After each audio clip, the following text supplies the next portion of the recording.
Hello students, dictation 5 second बाद शुरू होगा।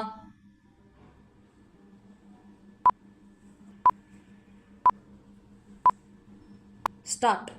प्रवर्तन निदेशालय यानी ईडी की ओर से पहले गुरुग्राम जमीन घोटाले में रॉबर्ट वाड्रा से पूछताछ और फिर नेशनल हेराल्ड प्रकरण में सोनिया गांधी, राहुल गांधी समेत कुछ अन्य नेताओं के खिलाफ मनी लॉन्ड्रिंग के आरोप में चार्जशीट दायर किए जाने से कांग्रेस का भड़कना स्वाभाविक है, लेकिन इससे बात बनने वाली नहीं है क्योंकि दोनों ही मामले गंभीर हैं। जहां प्रियंका गांधी के पति रॉबर्ट वाड्रा इस आरोप से दो चार हैं कि उन्होंने छल छदम से जमीन खरीद और बेचकर करोड़ों कमाए, वहीं सोनिया और राहुल गांधी इस आरोप से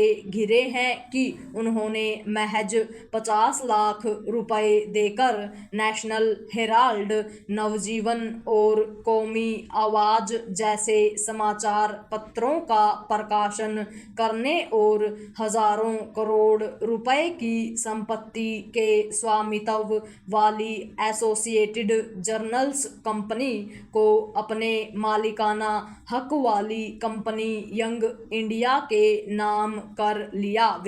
यह प्रकरण आज का नहीं 2012 का है। इस मामले में सोनिया गांधी और राहुल गांधी की ईडी के समक्ष पेशी भी हो चुकी है। चूंकि यह पेशी अदालत के आदेश पर हुई थी, इसलिए यह कहना कठिन है कि उनके खिलाफ जो मामला चल रहा है वह मनगढ़ंत है। तथ्य यह भी है कि इसी मामले में ये दोनों नेता जमानत पर चल रहे हैं।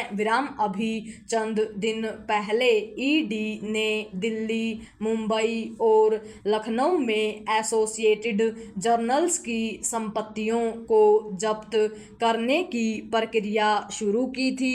स्पष्ट है कि कांग्रेस नेताओं के यह कहने से काम चलने वाला नहीं है कि ईडी की ताजा कार्रवाई राजनीतिक बदले की भावना के तहत की गई। पैरा फिलहाल यह कहना कठिन है कि रॉबर्ट वाड्रा और साथ ही सोनिया एवं राहुल गांधी के मामलों का सच क्या है और अदालतें किस नतीजे पर पहुंचेंगी, लेकिन ईडी की कार्रवाई रुक रुक कर होने पर अवश्य सवाल उठते हैं। ईडी नेशनल हेराल्ड मामले की जांच 2015 से कर रही है। इसके बाद से ईडी ने सोनिया और राहुल गांधी से पूछताछ करने से लेकर कई चरणों में एसोसिएटेड जर्नल्स की संपत्तियों को जब्त करने का काम किया है। पिछले कुछ वर्षों से इस मामले में ईडी शांत सी थी। अब उसने वाड्रा के साथ सोनिया राहुल गांधी के मामले में एक ही दिन सक्रियता दिखाई। यह ठीक नहीं कि नेताओं अथवा उनके संबंधियों से जुड़े मामलों में इस तरह रुक रुक कर कार्रवाई हो। नेताओं से जुड़े मामलों का निस्तारण तो प्राथमिकता के आधार पर किया जाना चाहिए। दुर्भाग्य से ऐसा होता नहीं। नेताओं के मामले वर्षों तक खींचते रहते हैं।